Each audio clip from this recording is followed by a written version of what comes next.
muslimcentral.com/donate. Bismillah, alhamdulillah, wa salatu wa salamu ala rasulillah wa ala alihi wa sahbihi wa man wala, amma ba'd. Assalamu alaikum wa rahmatullah again. First, I'd like to thank the MSA here.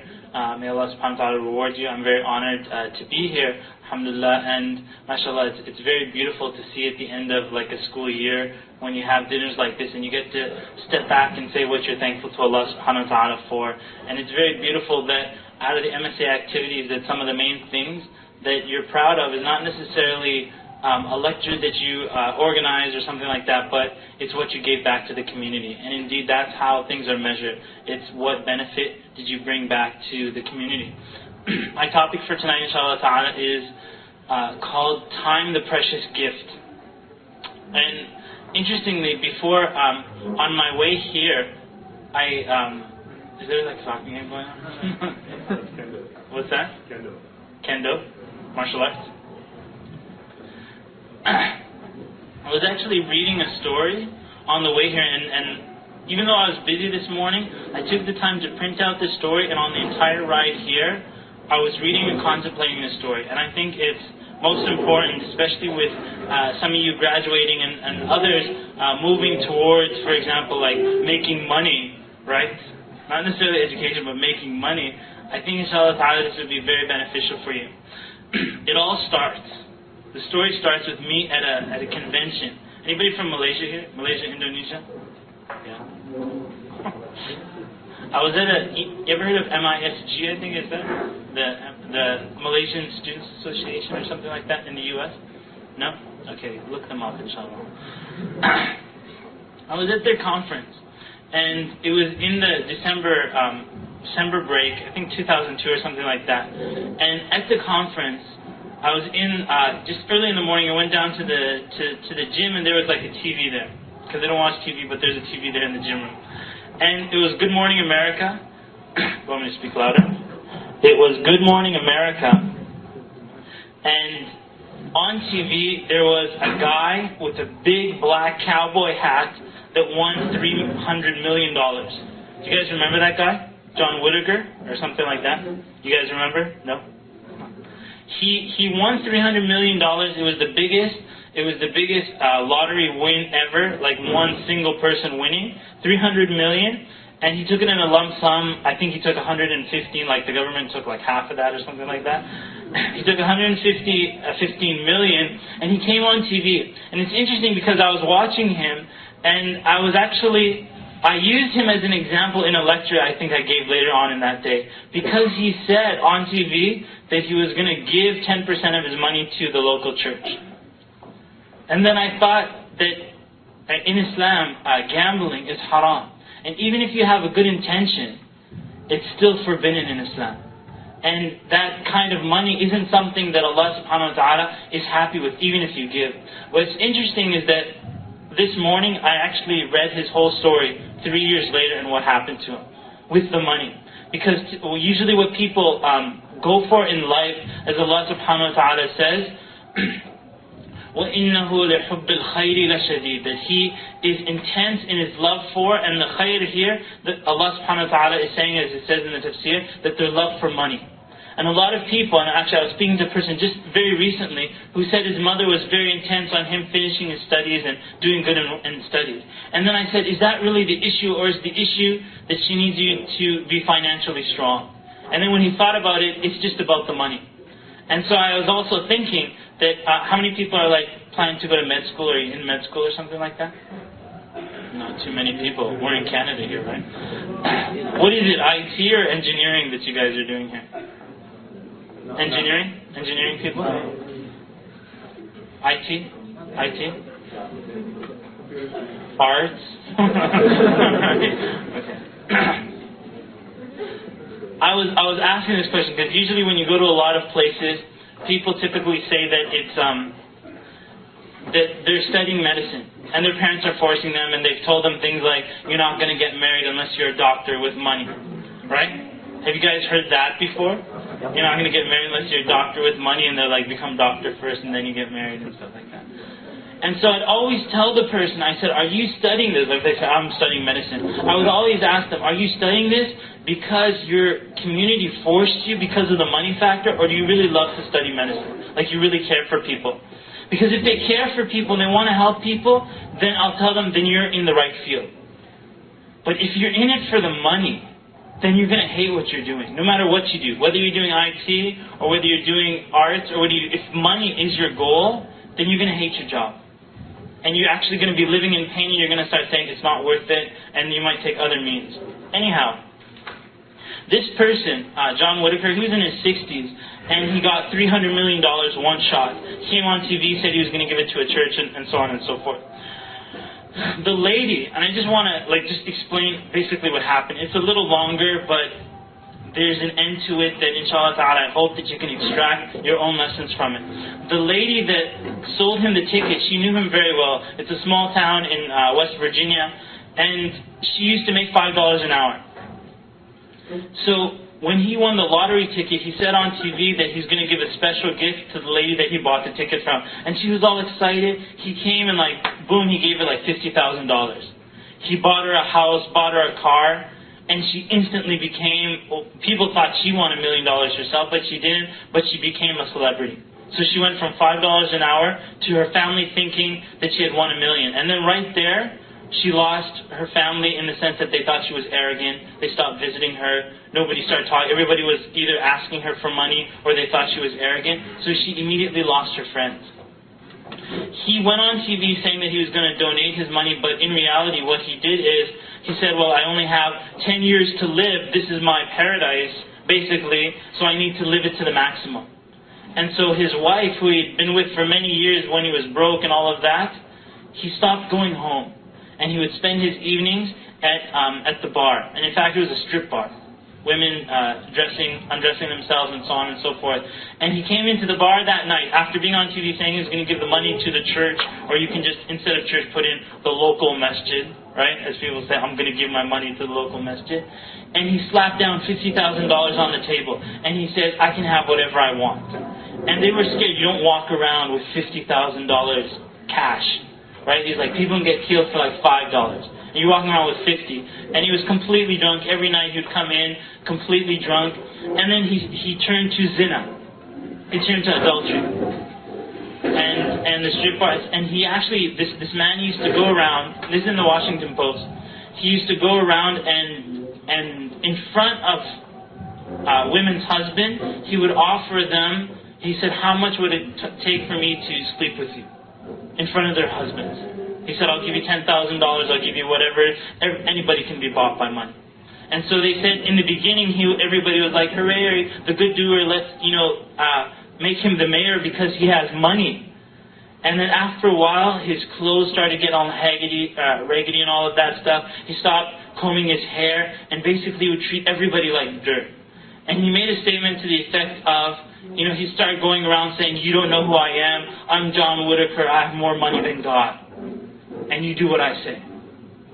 And the money basically, like some people say, it was like the Lord of the Rings. You know that little guy where he goes, my precious. That guy? I know you guys know that one, right? That it basically consumes him, and then he became the money. So what happened after that is that he had a daughter. His granddaughter, 16 years old, she's like, boom, this is a small town, they don't have money. Overnight, she comes in with a Hummer, she comes in with, these $70,000, $80,000 cars, multiple cars, not just one. Many of them, in a high school where kids don't even have cars. And she becomes immediately hated by the whole school. And for her protection, she actually had to be homeschooled. She was taken out of the school. The people who saw her said, we've never seen a more bitter, more angrier 16-year-old girl in our life. And so she started buying friends. And actually her grandfather, John Whitaker, used to go around paying people. Do you want me to just hold the microphone? He used to go around paying people to drive her around. So she'd go in the morning, pick up a $5,000 cash from her grandfather, and then go around spending it. And so, and as people would say, her car was basically a junk pile of pop bottles, CDs, electronics that are ripped up, and so on and so forth, and cocaine and drugs, and she basically went into drugs, and she's 16 years old. So people were divided amongst her. Anyhow, as it continued, she had, I think, 2 boyfriends. One of them left her, and the other one said, "No, I'm in it for the money." And he went everywhere with her. He comes home one day to his father, crying, and he's on drugs. And he says, the little girl's name Brandy. She's 16 years old. He says, "She dumped me," and he's crying. And the father's like, "You don't need her. We'll get you a good job," and so on and so forth. But he has to go from all that money to $5 an hour. A few months later, he disappears, and they find him dead at Brandy's house on a drug overdose. This is a real story. These are real people. And if some of you already raised your hands, you know who these people are. He was killed on drug overdose, and the police investigated because there was some robbing on that same night. They spent all their money to find out who robbed the house. And he's like, "My son died." And they're like, "The investigation's closed. Because I don't know anybody that murders with a drug overdose. There's no murder involved." But they wouldn't investigate who gave him the money to buy that much cocaine. And what's interesting even after that is that, and there's other parts of the story, the different people's lives that were ruined, the whole community and what happened to them. And he initially had started a foundation to donate, but everybody would come up to him and shout at him saying, "Give me money, I'm poor," until he closed down his foundation. He stopped giving the charity out to people and closed his house down and had security and all of that stuff. The church, which was just like a small bench church where he said, "I'm going to give my money to the church," he built this huge church, and it was fancy, it had all the gadgets, but it was called, I think, the Powerball Church, like the lottery church. And no one wanted to go there. And it became abandoned, because they said, this is like the symbol of the evil that's happened to our city. And so the priest in that church is just giving his sermons, and no one's coming to it. A couple of people were arrested trying to rob him and so on. You can go and read the story. In the end, his daughter Brandy, she just went missing, and then they found her body dead as well, wrapped up in a body bag, drug overdose, and she was also killed. And so 2 of these, his own granddaughter was killed, and then his wife, when they actually interviewed her later, she said that I wish the day that he had won the lottery that I had immediately ripped up that ticket. And that this never happened. Because of all the pain and all the destruction that it went through. And the reason that I'm sharing this with you is that a lot of us, when we ask the question, what's time and where are we spending our time? Because as the topic for the lecture is time, the precious gift. The problem is that a lot of people will spend their time, but it's in the path of making money. And so what I wanted to show you is the ultimate end. Because Allah subhanahu wa ta'ala is telling us that if that's your goal, then this is where it's going to end at. This is where it's going to end. And Allah subhanahu wa ta'ala in the Quran gives us the story of Qarun. إِنَّ قَارُونَ كَانَ مِنْ قَوْمِ مُوسَى فَبَغَى عَلَيْهِمْ. It's interesting. Qarun is a story in the Quran about a man who used to make dua. Used to pray at the time of Moses alayhi salam. He used to pray for money, and Allah blessed him as a lesson for everybody else. Blessed him with the money, but then he took the money and forgot Allah subhanahu wa ta'ala. Forgot everything else. He said, it was my education, all my knowledge, all my business. He had so much money that these people, even the keys to the treasure chest, they had to get these huge bodybuilder type guys to carry the keys. That's not even the treasures, it's the keys to the treasures that are so heavy that the people can't carry. Allah subhanahu wa ta'ala mentions in the Quran that when He said this, the regular people, just like you go down these famous, I think each city has their special part of the town where the rich and famous live, right? Rodeo Drive or something like that. And when people drive down that, they're in the wrong area. If you don't get a ticket just for being in the area because your car is too shabby or something like that, you'll be looking around left and right, and you might be saying to yourself, I wish I had what they had. I wish I had what they had. And this is what Allah subhanahu wa ta'ala says in the Quran about these people. When they saw Qarun, they said to him, يَا لَيْتَ لَنَا مِثْلَ مَا أُوتِيَ قَارُونَ إِنَّهُ لَذُو حَظٍّ عَظِيمٍ. they would say that we wish Allah would give us what He gave Qarun, that it's such a great thing that he's been given. But those who were given knowledge, and this is the key, because I'm actually, inshallah ta'ala, trying to save you of many years of hardship. And hopefully, inshallah ta'ala, there might be someone here beginning their journey in life, in working and making money and so on and so forth, that will start to see that there's a higher priority. More than the making of the money, and something that will make the money sincere to Allah subhanahu wa ta'ala. The people said in reply, وَيْلَكُمْ ثَوَابُ اللَّهِ خَيْرٌ لِمَنْ آمَنَ وَعَمِلَ صَالِحًا. That the reward of Allah subhanahu wa ta'ala is better for those who believe and do righteous actions. And so just like you see people, just like you've been spending these nights, for example, studying for exams. I know there's one brother here who has an exam tomorrow, right? There's still exams. Not all of you actually finished your exams. But you'll spend the night awake. And if you ever tell yourself, and this is a reminder for me, a reminder for you, if you ever tell yourself, I can't get up for Fajr, realize that you're staying awake in order to get a degree, in order to get a job, in order to get money. You can do it. But it comes from the inside. And that's where the priority has to be to Allah subhanahu wa ta'ala first. You can do it.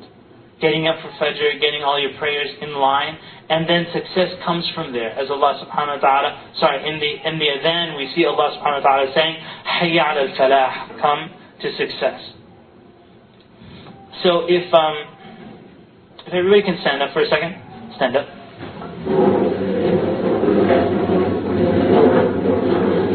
This is a little exercise, right? Because I know it's like lecture after lecture after lecture, right? A little exercise for you. What I want you to do is close your eyes, and imagine yourself at 70 years old. Imagine yourself at 70 years old. You took this education, you lived your life, you're now 70 years old. Whatever you look like, I don't know what it looks like. You know.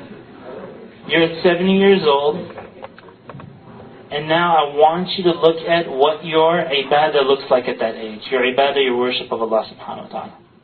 What are you doing at that age? What do you see?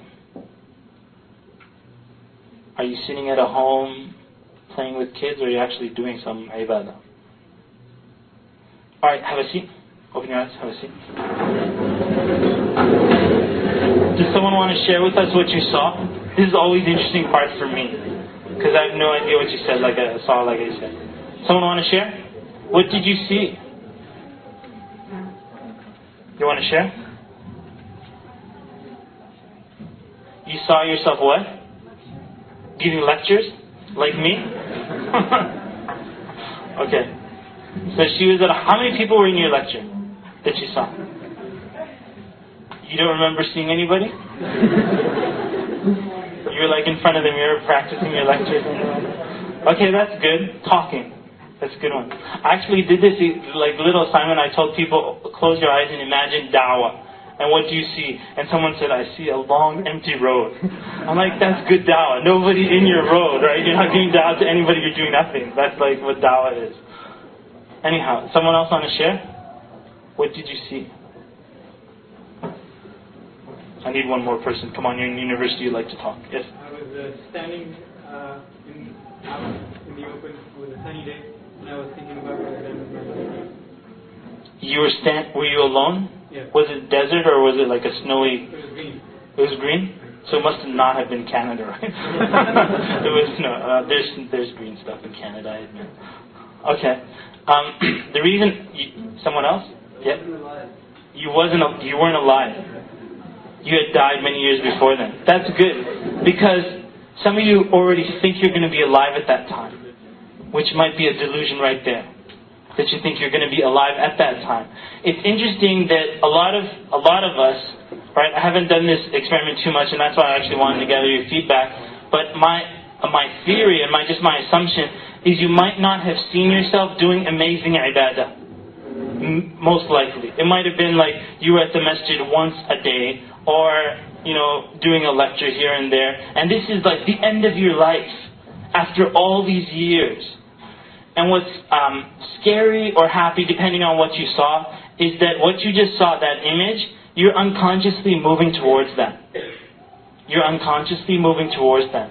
So if you didn't see yourself doing great ibadah, you're actually in the car driving towards that image. If you saw yourself old and brittle and sitting in a chair, you're moving towards that image. And you've unconsciously decided that's where you want to go. And as Allah subhanahu wa ta'ala says, فَأَيْنَ تَذْهَبُونَ? Where are you going? And now, you have to realize that with all of this time, the first priority has to be fixing your connection with Allah subhanahu wa ta'ala. Fixing your connection with Allah azza wa jal, and that starts with the fard.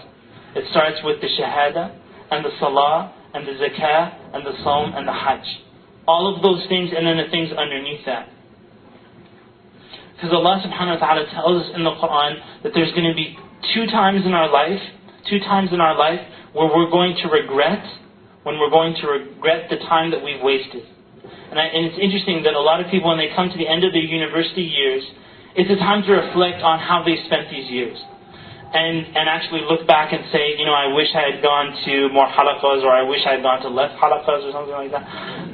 Or I wish I had done more of this, or I wish I had spent more time with that person. But there's two times that a person will always remember these things. Number one is the time when they're about to die on earth. So if they're in a hospital bed, or maybe like a boat's about to sink or something like that, it's a time where a person regrets. And you actually see in a lot of in the pop culture, there will be all these songs and entertainment things, but usually one of these entertainers will have a death happen to them and their family. And then they'll make a song or something like that, or a poem about, I wish I had the chance to say goodbye. I wish, I had done this, I wish I had done that. And the second time that the person will regret is on the day of resurrection when they meet Allah subhanahu wa ta'ala, where they regret how they had spent their time. And the most saddest thing, if you've ever said to yourself, I wish I had done something different, that's one of the most painful things you can say in your life. Where you get 20, 30 years later and say, I wish I had spent my youth doing something else. That's a very sad moment to be in. Because that means you've lost that time and it's not coming back. In a lot of these lectures, and I'm sure in your years here in the university, you've seen people at the end of the speeches saying, أعوذ بالله من الشيطان الرجيم بسم الله الرحمن الرحيم والعصر إن الإنسان لفي خسر إلا الذين آمنوا وعملوا الصالحات